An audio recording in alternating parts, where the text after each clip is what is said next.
Head on Fire is a Patreon supported podcast. Supporters of the show get early access to audio and video content, episode archives, monthly roundtables, a book club, and more. All benefits are offered on a sliding scale, so no matter your level of donation, you never miss out. If you like this show, consider supporting it with $1 a month or whatever you can at patreon.com/headonfirepod. Thanks, and enjoy the show. Hot take, I love food. I love food. I'm kind of addicted to food shows and cooking shows. I'm really obsessed with Master Chef, and my toxic trait is thinking that I too could go on that show and somehow eke out a win against world-class chefs. I don't know why. But I love food. Everybody loves food, right? I mean, everybody, even if we don't love the same food, we love food. Okay, there was this one guy that I used to work with who claimed that he hated food because it interfered with his ability to be productive and it was time out of his day, but I'm pretty sure that guy was a robot. There's a thing that's missing in the conversation that we all have with one another about food. It's in the eating of food, right? We shame one another if we admit that we like to eat, or we eat certain kinds of foods, snacks that are considered unhealthy, or carbs during summer, or if you're a person of color or a person of size, being seen eating certain foods comes with it a burden of unearned shame. My guest today writes about food and shame. In fact, her new book, Eating While Black, Food Shaming and Race in America, specifically seeks to create conversation around eating and the ways in which Black people specifically, but all people who experience levels of intersectional oppression, are shamed for eating. Her name is Dr. Psyche Williams-Forson, and she is a professor of American Studies at the University of Maryland. And she is my guest today. Here she is. Dr. Psyche Williams-Forson, thank you so much for being here on Head on Fire. I appreciate you coming. Thank you. Thank you for having me. Thank you so much for being here. So for folks who don't know you or your work, tell people a little bit about yourself. Okay. Psyche Williams-Forson, and I'm a professor and department chair in the Department of American Studies at the University of Maryland, College Park.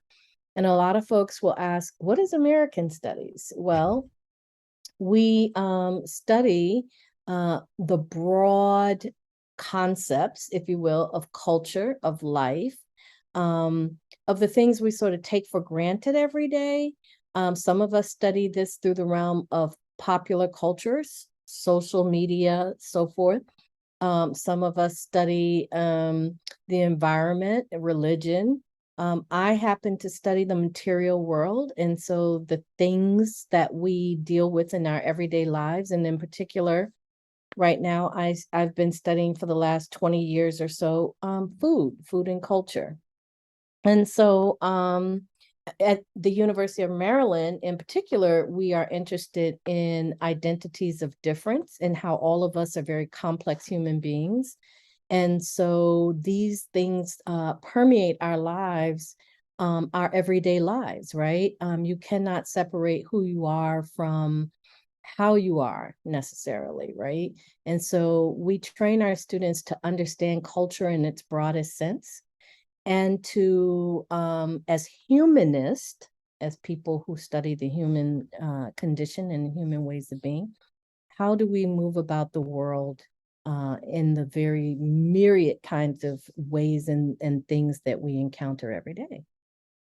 You used a phrase there that I want to ask you about, identities of difference. I think a Mhm. lot of people these days are familiar with the concept of intersectionality. Does Yeah, identities of difference and intersectionality share space? Are they two different terms? right. How do those Absolutely. differentiate? Yeah, absolutely. They share space. They're in conversation with each other.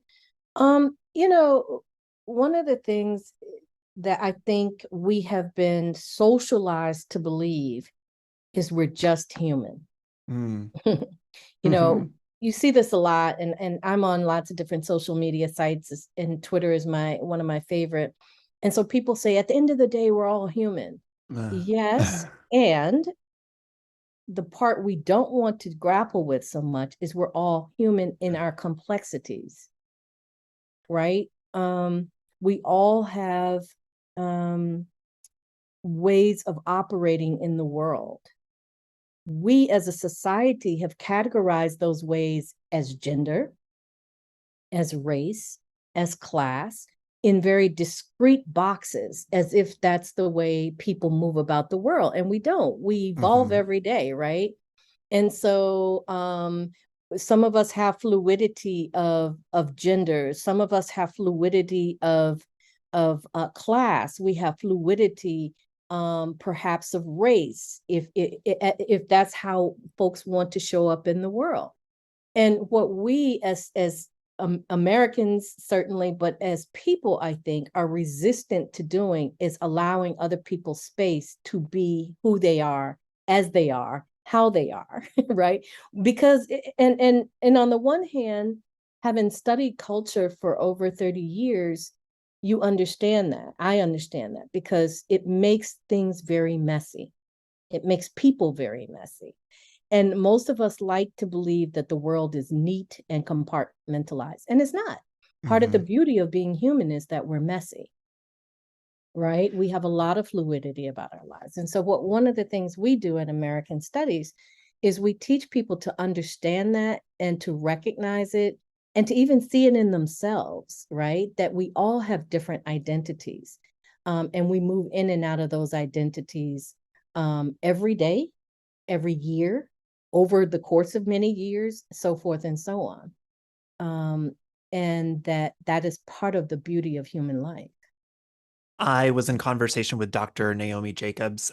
She's overseas in Europe. And one of the things that she talked about, she's a disability advocate. And one of the things that she tries to get people to understand is when you have this conversation of we're all just human, I don't see difference, I don't see race, I don't see disability, I don't see these things. At the end of the day, we're all just human.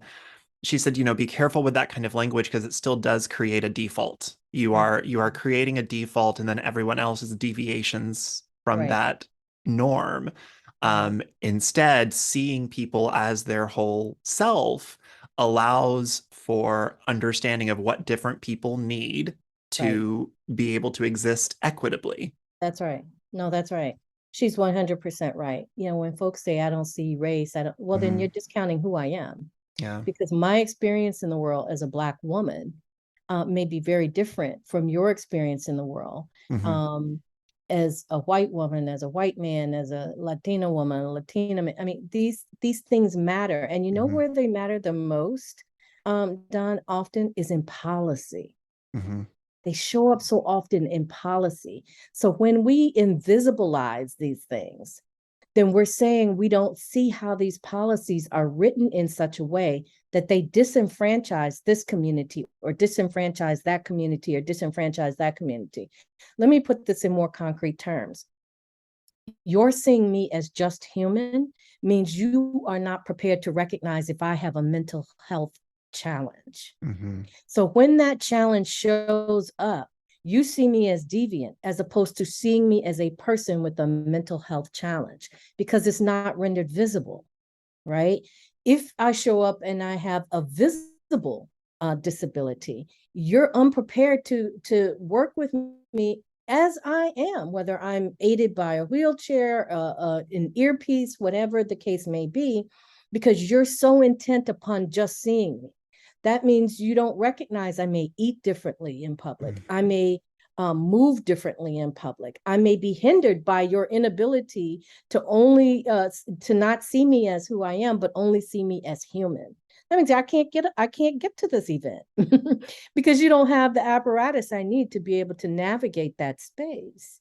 So it's really problematic and dangerous, quite frankly, when we don't see people in the myriad complex ways in which we actually exist in the world.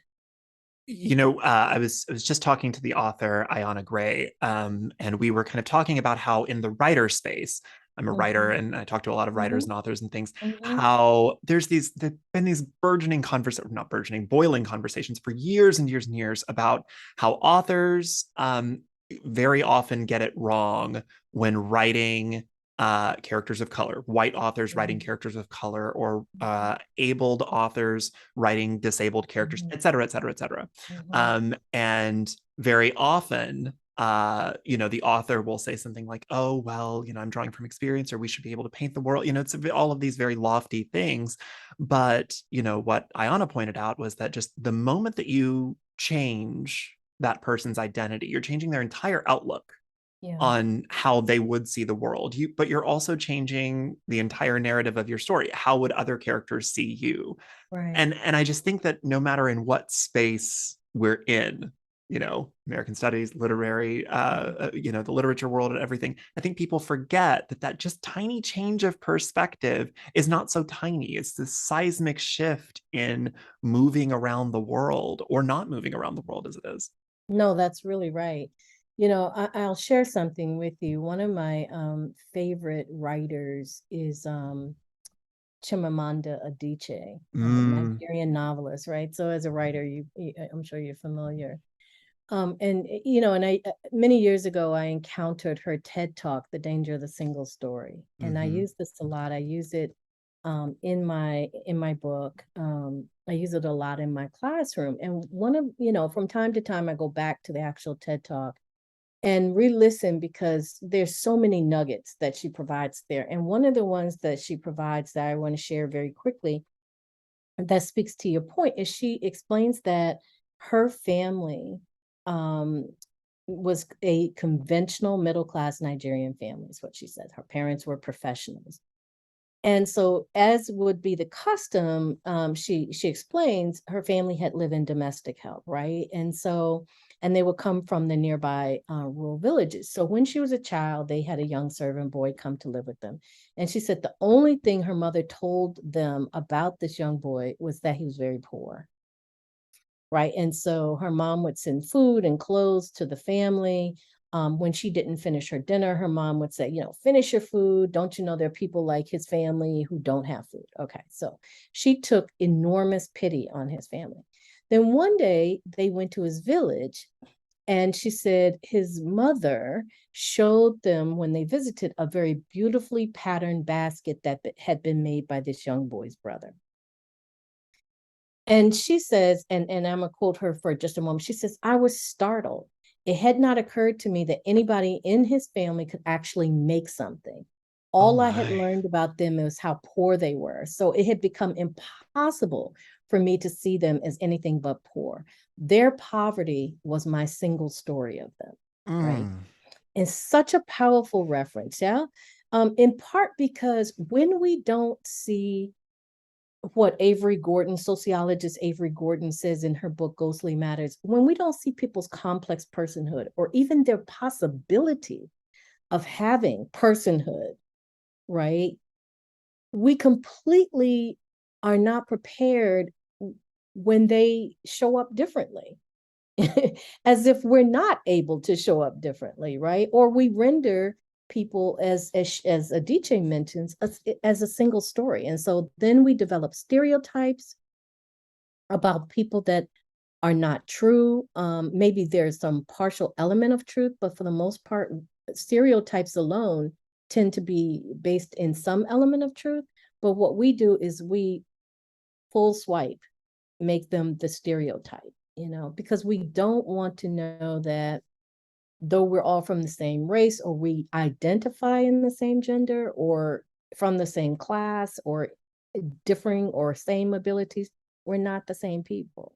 And what's interesting is that when you do those kinds of things, when you assign a role to somebody based on one single quality, when they deviate from that, like your Right. beautiful example, it really upsets people. It When does. you see a poor person with a new iPhone, it upsets a lot of Oh my people. When you gosh. see somebody that uses a wheelchair stand up and walk for Right. a little ways Right. because their disability is Right. not this, Right. not keeping them completely bound to the wheelchair at all Right. times, it Right. upsets people That's right. because we're all human and we're all in it together, and I'm an Right. ally, but as long as you stay in that chair. That's right. And that goes back to my initial point about our need to compartmentalize people so that we can make sense of them.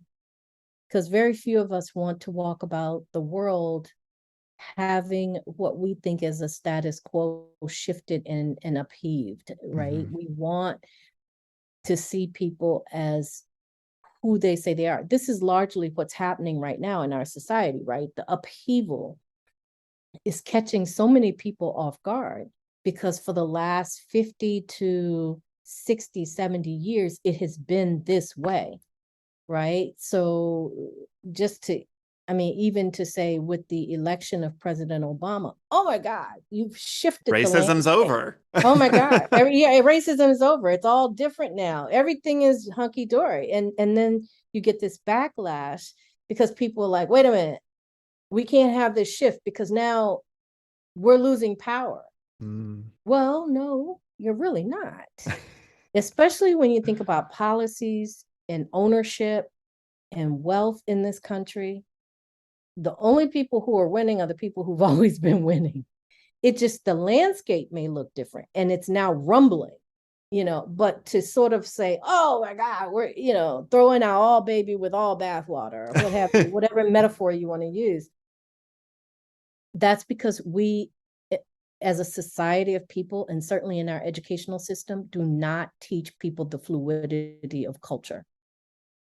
Nor do we teach history in a way that people have to understand that things come in cycles. And what we're seeing now, we have seen before. That's Learning history as an adult and learning history by what is required in the right. public school system are two different It's histories. They are two different totally different histories. histories, right? They're very different histories because, again, we don't, we always talk about challenging other countries, and yet we don't want to step out there and challenge folks to think in complex ways, as if we're not capable of doing this. This is the reason why we feel so wedded to, one language, because, who wants to do all of that, right? And yet the majority of the world, if not all the world except us, operates under multiple languages and multiple cultural associations and so forth. And yet, again, as I said, culture is messy. People are human and people are complex. And the one way of thinking is just not far be it. I mean, I'm not even at xenophobia. I'm simply saying thinking in one dimension becomes problematic even unto yourself. Mm-hmm. Because if your scenario changes, you're likely to fall completely apart because, Oh man, yeah. you can't handle the change and the transition, you know. And so you don't understand resilience and you don't understand life happens to us all, and people are born and people die and people gain and people lose, and then you have a subset of people who just sort of stay right there, right? And everything stays the same. Your new book Mm-hmm. is Eating While Black. Mm-hmm. Uh, it's it's gorgeous. I'm excited about it. We Yeah. love talking about food. Everybody loves talking about food. My entire social media feed is I love food. Everybody loves food. But Right. we have a tough time talking about eating. Mm-hmm. Why is Mm-hmm. that? Yeah, partly because it's so everyday, right? Mm, And I think, you know, it's it's very everyday and we take it for granted. mhm. Okay. What we don't want to, we love the visuality of food, right? We are on social media, IG or what have you, and we're like, oh my God, it's so beautiful. But here again, very seldom do we want to think about where that food comes from, the process by which it arrived at our table, whether that's in the slaughter of animals or in the picking of fruits and vegetables, the people who did that work, the conditions under which they did that work. What we want is what's in front of us in all of its beauty, Mhm. right? And so that all of that is encompassed in the eating. All these things I just finished saying are encompassed in the eating. I had an experience 2 days ago. I took my mom and my goddaughter. We were at Subway. We had a my goddaughter was intent upon going to Subway. So I said, let's do Subway. Okay. And so as we were being served, I began to get more and more agitated for a couple of reasons. One, there were a number of signs. The person who was making our food, there were only two folks in the restaurant. This was a small Subway. And one person, the person who was making our food, her energy was more and more dismissive, if you will. She started throwing things around and plopping the food down. And so as she's making the food, I'm like, oh my gosh, why am I feeling so anxious right now? And then I saw these signs up in the restaurant, really small ones. We strive to have good customer service. If you don't, then you need to contact. And so by the time she finished, I said, this establishment is very close to the university, and we do a lot of business with the local restaurants. We like to patronize the local restaurants. And I said, I'm very concerned right now because your entire energy is being transferred to this sandwich. How you are preparing and handling our food is being transferred. And I was like, and I'm not happy. But for the fact that my goddaughter wanted her sandwich, I would have walked away. But, we don't necessarily respect, I think, cosmic processes in this, right? We don't respect that how your food is prepared, from cross-contamination to anger to happiness. Those things get embedded in how we make our food products. And then, we eat those things. These are things we're ingesting, we're putting in our body. And I think we often want to just be excited about the visual, but not about the cosmic, the spiritual, the physical acts that go into what happens after it's prepared. So many of the images that we see are actually not real when we see them in in magazines or when they go back and tell you how that this is not really syrup, it's motor oil, because motor oil, that bread is styrofoam. It's styrofoam, right? And so when you see that kind of thing, you recognize not so much that you were duped, but that there's an illusion of beauty, right? And that the reality tends to be far more problematic, different, less tasteful, whatever the case is that you wanna add. So I think we don't like to talk about those things, Don. That destroys the experience for a lot of people. The subtitle of your book is Food Shaming, Yeah. and Race in America. And Yeah.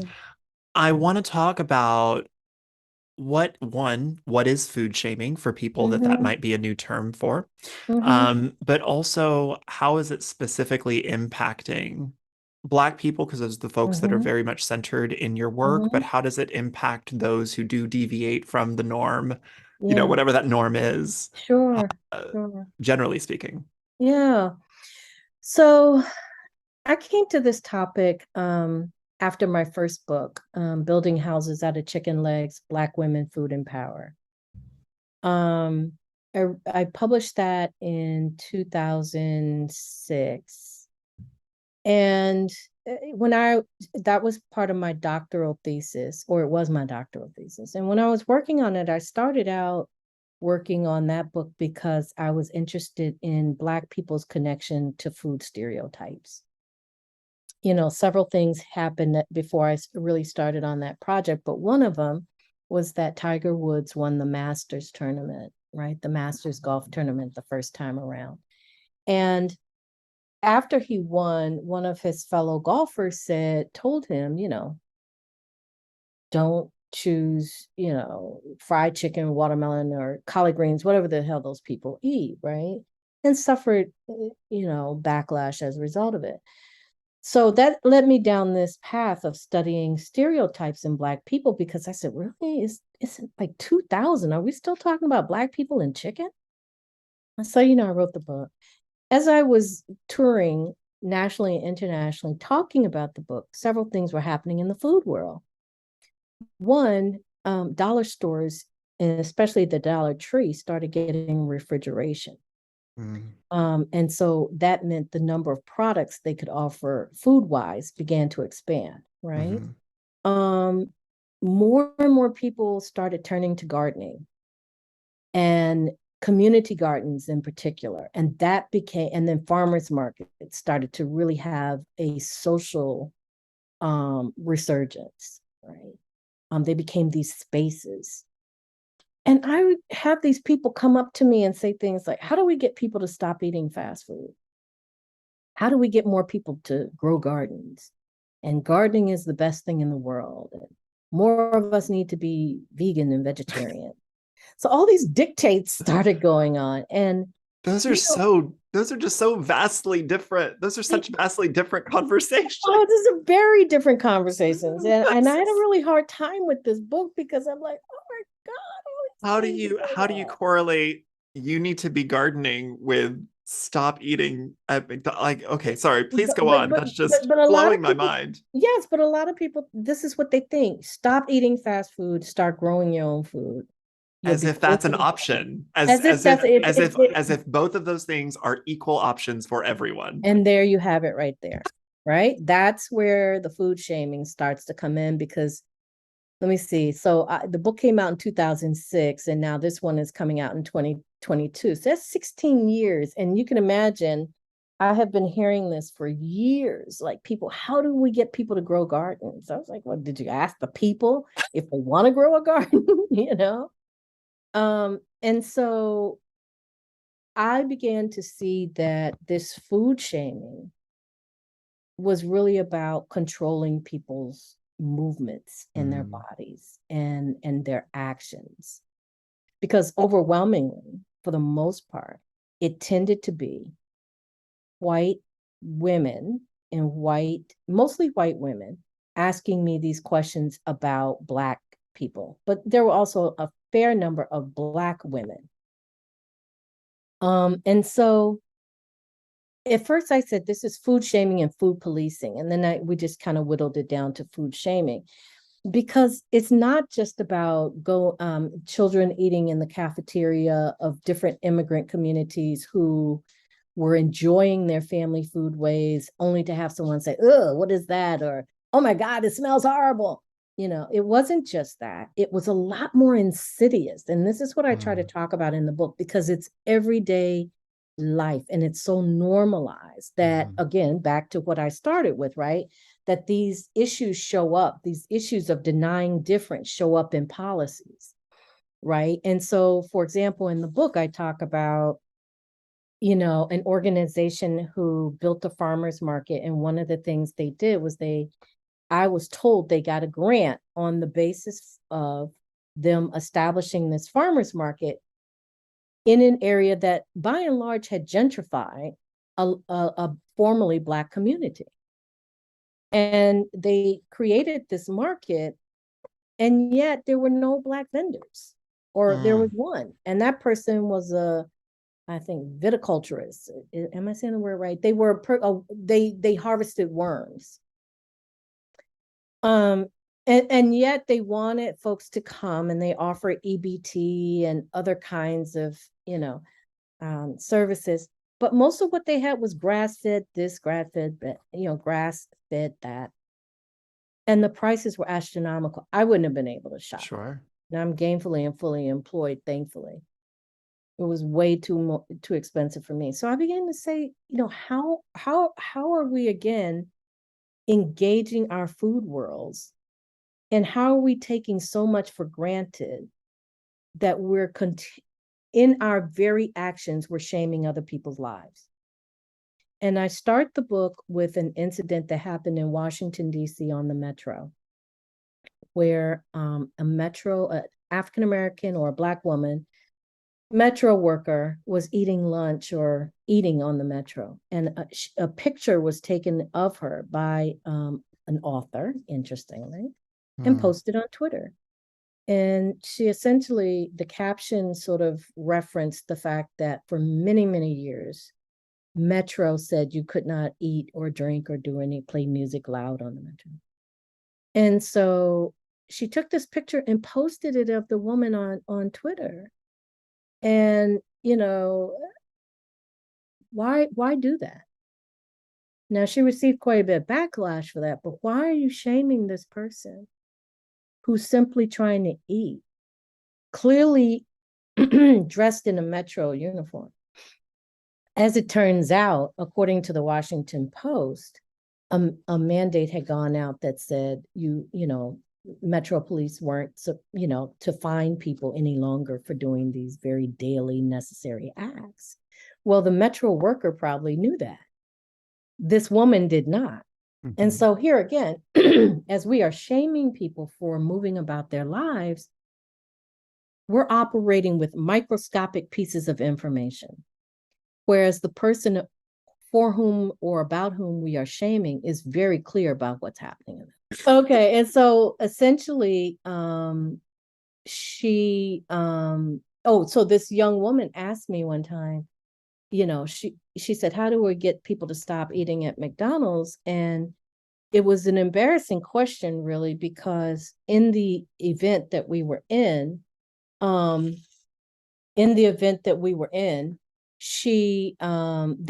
colleague was there with her daughter, and she had traveled a lot of miles to come hear this panel that we were on. And one of the things she had told me before the panel started, so before this question was asked, she was like, I know, we're rushing from church service or whatever. We had to stop at McDonald's on the way here. So here's a really busy mom trying to get to this panel to get some information to continue her research. And folks are asking questions like, how do we get people to stop eating at McDonald's? You don't know what's going on in this person's life. So why are we making these judgments about people's lives, right?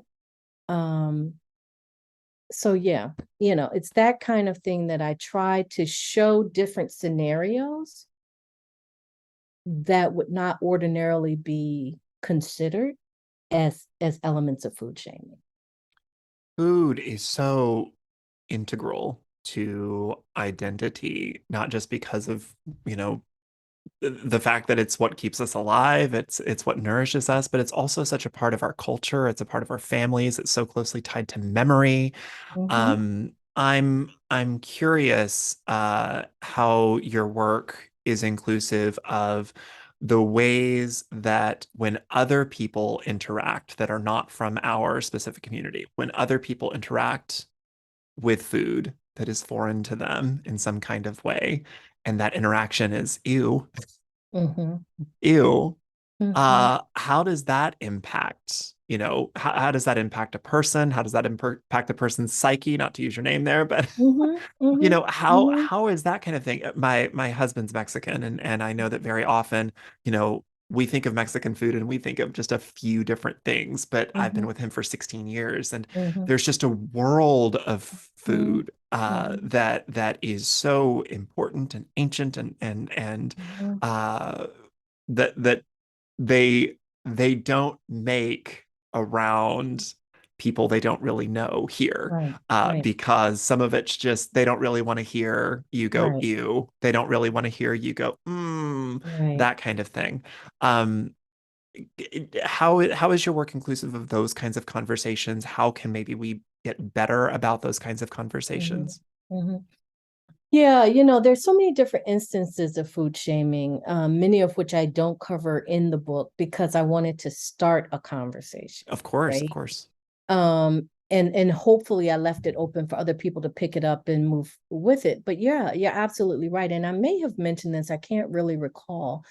My ex-husband is from Ghana, West Africa. And when we first started dating, we were talking at one point when he was eating, and I said, oh, what are you eating? And he got really quiet, and they said, you know, fufu or what have you. And I said, oh, okay.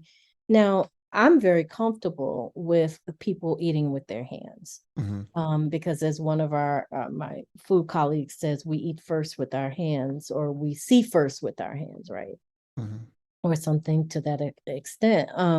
But he said, I really rarely tell people what I'm eating or how, and I don't like to eat around other people because when they see me eating with my hands, they say that very thing. Ew, what? Mm.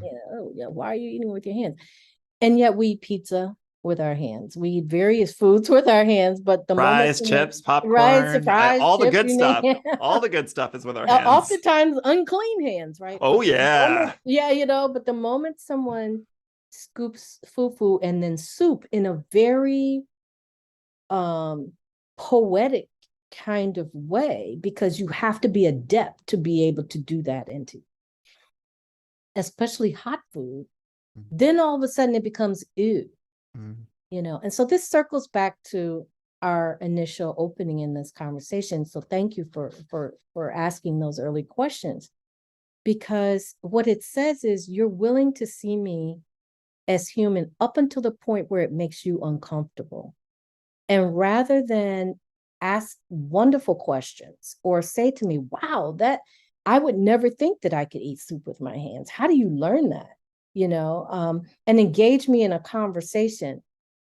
I think it's a reflection of our own, quite frankly, ignorance and inability to expand our thinking when we just resort to, oh my God, what? Ugh.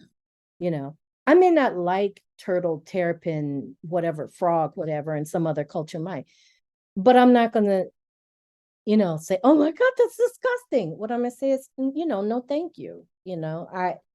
I don't know that, because I see these animals in a different context, you know, I'm not interested in trying that. I don't like snails. I don't like Mhm. things that crawl and are creepy. I have a girlfriend who loves unagi, right? And I mean, when we go out, she'll eat, when she's eating sushi, and I'll just say, yes, I'll take something different. But what I'm not going to do is food shame her and be like, oh my God, that's so disgusting. You know, I was on I got a tweet yesterday, or TikTok, I think, where a young woman said, I'm from Arkansas and this is how we eat. This is one way we like to eat boiled eggs. And she had a bowl full of boiled eggs, and she put a lot of white vinegar and a lot of salt, and then she was eating it. People were like, oh my God, that soupy egg. Ugh.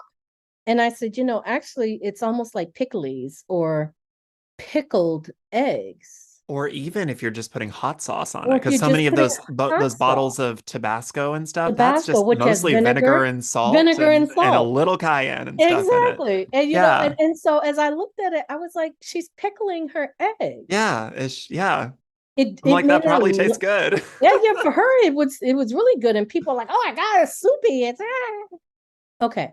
Got it. And everybody's entitled to their reaction. But before we have that reaction, we might want to stop to think, what is it that I may eat that may not be visually appealing when it is made, but it could taste really good? For a lot of people, that's barbecue. Sure. They don't want to see a whole cow, hog, whatever being, but for some folks, they're like, oh my God, that's the epitome of a good life, um, or even a whole bowl full of eggplant, Hmm. yeah, oh my God, or okra. And for some people, tomatoes, So again, what I'm trying to get people to think about is the beauty of our cultural difference, Hmm. right? And that when Black people in particular are constantly bombarded with these rules and regulations around eating, what's really going on there? Right. And so that's where the race part comes in, because my focus is primarily on African Americans. And I tie those types of activities to a measure of anti-racial Blackness that is so ingrained in our everyday lives that even Black people sometimes perpetuate it, Hmm. right? Or we don't see when a particular level of shaming is taking place, because it's rooted in religion, or it's rooted in our own cultural values, or it's rooted in whatever other practice of life we have. I've shared this in the last couple of weeks for a lot of different people. Many African Americans um, uh, are told often, you're going to die because you have diabetes or high blood pressure or whatever. And one of the things I say in every talk I give, and this one will be no exception, is we have to be very, very careful about making food do the heavy lifting. Mm, Let's stop assigning all of this to food because it's not necessarily so much food that is causing me to die early in America.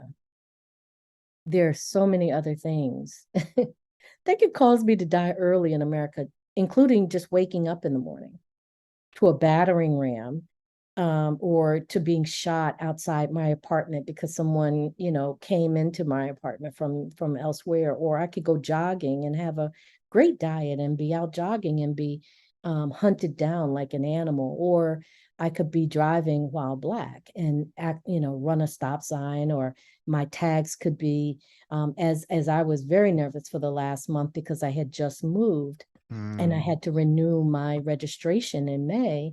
And in the course of my moving, MVA decided not to send me my registration mm, because I was literally so close to moving. I changed my address right around the same time as my registration.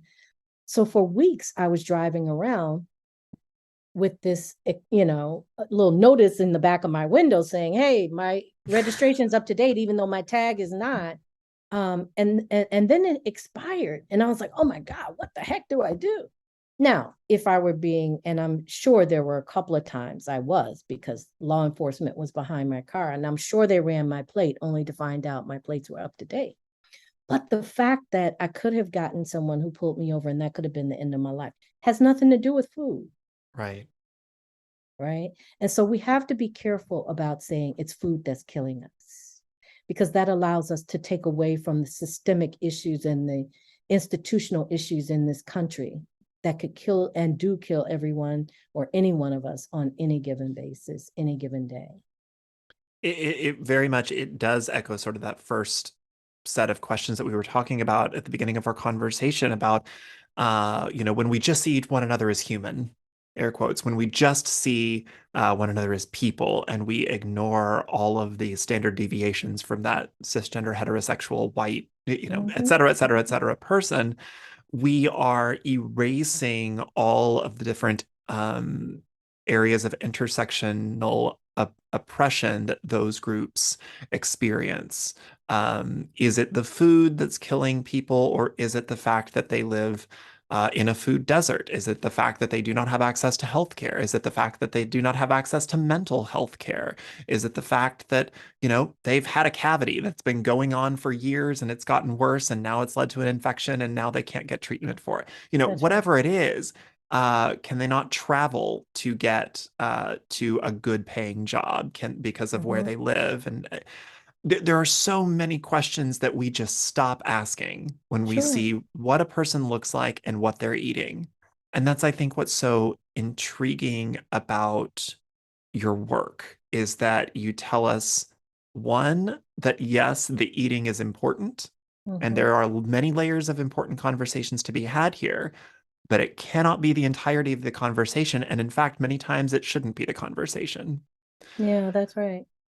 And Um, Don, I just yep. want to jump in for a second and say, we really need to change the notion of deviation, because Mm, the reality is the majority of yes. us, all of us, live in a place where the deviancy is wealth. Oh, very much. Yes. Yes. That really is the deviant, because the majority of us are not wealthy, Oh, yes. And I think right? And and so so many people the last couple of years have realized how quick they are, how quick they how are. how quick it is to get from where you are to where that person is that you think you'll never Exactly. be. You'll never be, right? So when we start talking about how people deviate, if nothing else, we have learned in the last 6 to 8 years how much the majority of us, or all of us, actually live in the messiness. All of us live in the messiness.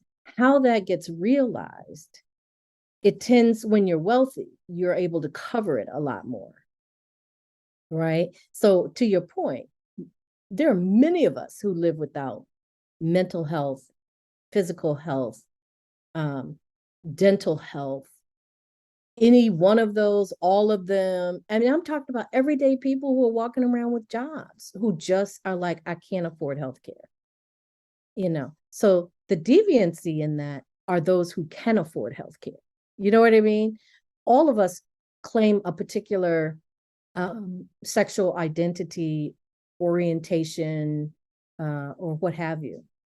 Where's the deviancy in that if we all Hmm. have an Mhm. orientation or an identification? Who's deviant really? You know, because That's something that I know the queer community is kind of trying to make into as lighthearted of a joke as we can, but everyone has pronouns. everybody has pronouns. Everyone has pronouns. Why And is it sometimes suddenly a problem for you? I don't know. And you know, I was reading something yesterday about the vice president who was on a disability panel and identified herself as her, hers, her and hers, and she said, and I'm the one on with the blue dress. And I think it was Jared Kushner who accused her of pandering, blah blah blah.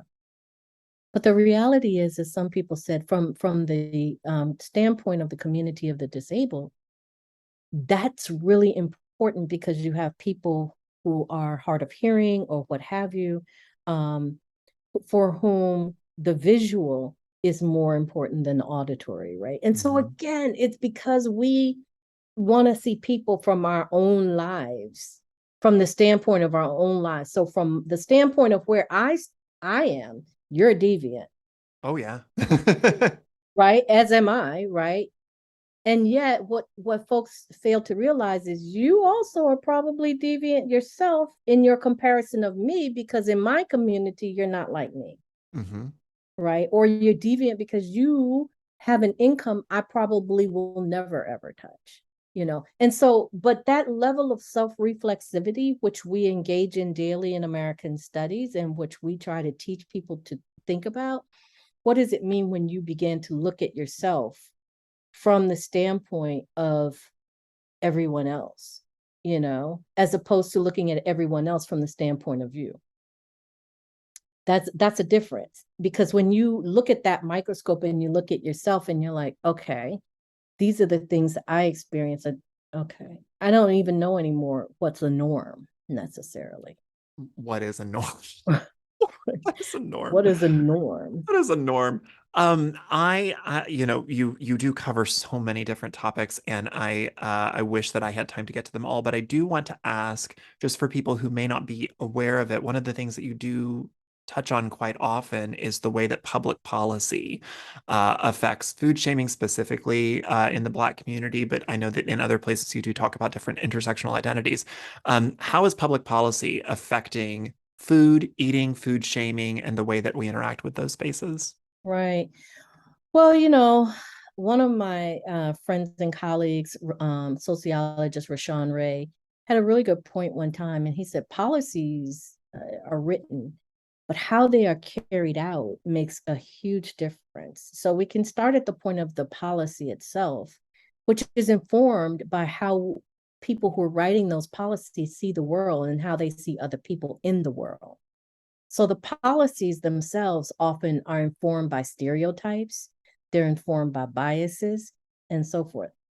And then you have the second layer of how it gets enacted on the ground, right? Just because you have a policy that says, um, you know, X, Y, and Z, the tone with which that policy gets carried out can make the difference to the person who's on the receiving end. And Black folks often are on the negative side of the receiving end of this. And this isn't Mm. always, I need to be clear, it's not always, one of the things I make clear in this book is not always intra-racial, like white to Black, Latino to Black. Oftentimes it's interracial. And this is one of the things that I raise in the book that's probably going to make me unpopular, because Black folks often buy into these, you know, concepts of norm and bias as much as anyone else, right? And so when you have these kinds of food policies, whether they come from the government or elsewhere, that say, for example, this is what a standard or a model should be in terms of your weight, Mhm. right? Or in terms of your you know, um, your obesity, right? It you totally erase and eclipse people's cultural differences. I mean, from the days of Sanjay Bartman and the Venus Hottentot, if you will, from a black woman who had hips and buttocks and breasts that were full. Um, Black folks were looked at and said, "Hey, that's ugly. That's a deviant because it doesn't look like our European women." And yet we know that one of the ways in which you get mulatto and octoroon and quadroons is because Black folks were raped. Black women, Black men, Black children were raped by white, people. And so rape is about power. Mm-hmm. And in many instances, when there was desire, it doesn't mean that Black women were desiring to have children by white men. And so there was, even though in the world it said Black bodies are undesirable, we know that that was not always the case. So again, I say these policies that get written are written and founded on historical biases and stereotypes and untruths. And we find ourselves having to fight against those and grapple with those in our everyday life today. And so that's how we end up with your foodways are bad because they're soul food, Mm. even though there are lots of cultures who have food that are heavily laden with salt, sugar, oil, so forth, but they're not considered bad and deviant. Mm-hmm. They're considered good for you and good tasting. So what is it that makes soul food, Southern food, food that were cooked out, and by and enjoyed in Black communities, the epitome of evil? The stroke belt is not, and I say this quoting a physician who I once went to, and she said, the stroke belt is actually in the South, the deeper South. She was like, because that's where you have high proportions of stroke and so forth. She was like, but it's not all related to food. A lot of it is related to low incomes, lack of opportunities, lack of transportation, lack of infrastructure around education, all of these other things. She's like, food just, for a lot of people is the thing that keeps people going. Not to be glib, but what you just said reminded me of that argument that millennials of all ages, anyone who fits inside that generation of millennial has been told for 15 years now, put away the avocado toast so that you can afford a house. Making Really. this making two things that have absolutely nothing to do with each other, Right. as though they are direct corollaries. That's right. And it's so funny. And I know several friends of What mine if and you I have eat been joking. avocado? What if that's all you have to eat because it's affordable for you? Is avocado and bread with tomato or what have you? What if that's And at the end of the day, it's sort of like we were talking about earlier, someone who currently doesn't have financial means, having an iPhone is not indicative. It just means that they have it. How they got it, how what right? how that's a whole different other story. That's a whole different other question, and that is not for you to assume. But it's just so interesting how we take existing in the world as you must follow this particular way of being, and any other little deviation, if you have this, if you ever enjoy yourself, you're not suffering in the right way for me. Right, right. And that really is what we're talking about here, this sort of moralistic Mm-hmm. need to suffer to show that you are what, worthy? My colleague Lisa Helke, philosopher, says it best. She's like, I applaud all these different ways of eating, but if you're on some ethical, moral high horse, you should step away from that, and I talk about that in the book. But I want to sort of close out with something that I think many of us hadn't thought about. The shooting that occurred in Buffalo, New York, Mm. several months back, which was formerly my hometown. So when I heard that a shooting occurred in the Black community, I immediately said, was it on Jefferson Avenue? Because we lived around the corner from Jefferson Avenue, and that was our local grocery store, right? And Jefferson Avenue was the heart of Black community. And so when I looked at that, I said, whoa, you know, now that was a white supremacist act. Hmm. And what we tend to forget is when you start talking about people's spaces of relative safety or perceived safety, houses of worship, schools, grocery stores, places where we inhabit our everyday life, our homes. We got to take it one step further and say, now what, right? The gun control issue is its own animal, but from a food standpoint, conversations began to circulate like, where are these people now going to shop? Where do they shop? I read recently that the Tops had reopened. For a lot of people, that is not an entity or an establishment that they will ever be able to go into again, or perhaps at some point, but not right now. So, what happens to those folks? Where do they get their measure of safety and security in the acquisition of food? What's going to happen? What if you have an elderly person who has no other form of transportation except to walk or to catch, public transportation? Where are they now going to get their food? And our inability to take these sort of conversations where we're judgmental beyond that initial point to, oh my gosh, what happens now, really renders some of us inhumane, quite frankly. It renders us inhumane. And that circles back to the people who say, I don't see race.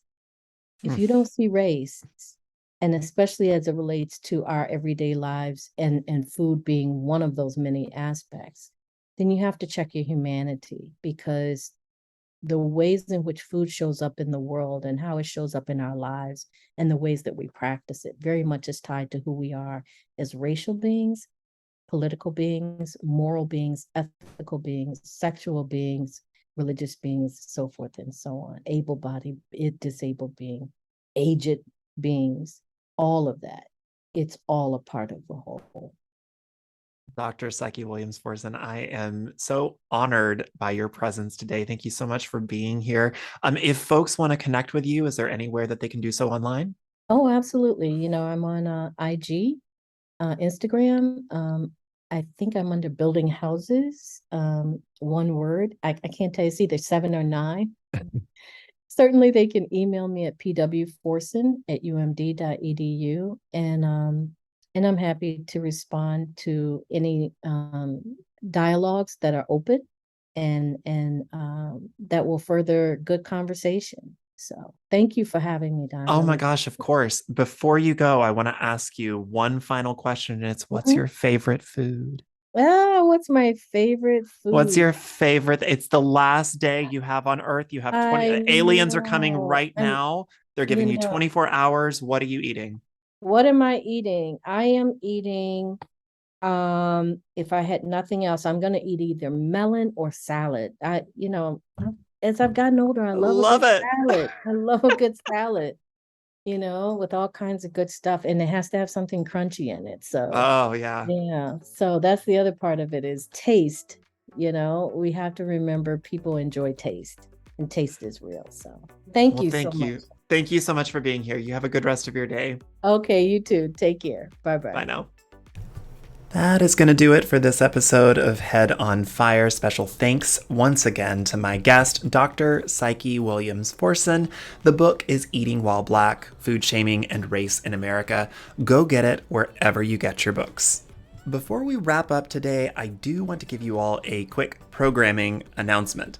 Head on Fire has been picked up by the Audio Boom Podcast Network. What that means going forward is that this show will begin to create a stream of revenue for me so that I can do things like buy nicer equipment and possibly pay myself for the work that I do. This is a one-man operation. I do all of my own booking, all of my own recording, all of my own editing, all of my own uploading and scheduling and social media and all of that kind of thing. Some other bigger podcasts have entire teams of people that they outsource all of that to, and I don't. It's just me. So the ability to be able to earn any kind of money off of this show is great. great. What this means is that there are enough of you listening out there that a network took interest and thinks that what we're doing here at Head on Fire is pretty cool. Nothing is happening to the feed. You'll still be able to access this show in all of your regular places, and they'll probably be able to get me onto some networks that I wasn't on before. The one tweak you will notice is that there will start being ads run at the beginning and the end of the show. Those are placed there so that the new network can create a stream of revenue, can monetize the show. Please don't hate me for trying to make money off of my labor. I will tell you that if you hate ads, a really great way to continue to enjoy Head on Fire ad-free would be to give me as little as $1 a month and join my Patreon, because patrons will continue to have access to full-length, ad-free, unedited podcast interviews well in advance of their public release. So there's even more of an incentive to join the Patreon. Which, of course, brings me to let you know that if you like this show and you want to support it, there are a number of ways to help. Share it with your friends on social media. You can also like or rate the show 5 stars on Apple Podcasts, Spotify, or wherever you happen to get your show. And while you're there, consider leaving a review. Reviews of any kind, even just a few emojis, help recommend the show to other listeners like you. You can also listen to ad-free, unedited, full-length episodes by joining my Patreon on a monthly basis. Patrons will receive additional audio and video content, as well as archived episodes, a private Discord server, and a monthly book club. Sign up at patreon.com/headonfirepod. If you'd like to connect with me on social media, I am at headonfirepod on Instagram, TikTok, Twitter, and I'm sure other social media networks that I have yet to discover. Thank you all so much for joining the show. Thank you all so much for tuning in and recommending the show and really starting to build an audience around Head on Fire. Without you all, this network announcement would not have happened at all. So the fact that there are folks out there that are recommending the show, continuing to leave reviews, continuing to tell friends about it, that just really means the world to me. If you don't mind, this next week would be really a good time. If you haven't ever told a friend about the show, now's a great time to do it. I will go ahead and tell you I am going to be doing some giveaway stuff in the next episode to sort of celebrate the launch of the show on the Audio Boom Network, so be looking for that. Anyways, thank you all so much for tuning in. Thanks so much for downloading and streaming the show, and thank you so much for making Head on Fire the success it is. I have rambled on long enough, so I am going to go, but I'd just like to remind you, you can eat all the avocado toast you want. Mortgage underwriters really don't care.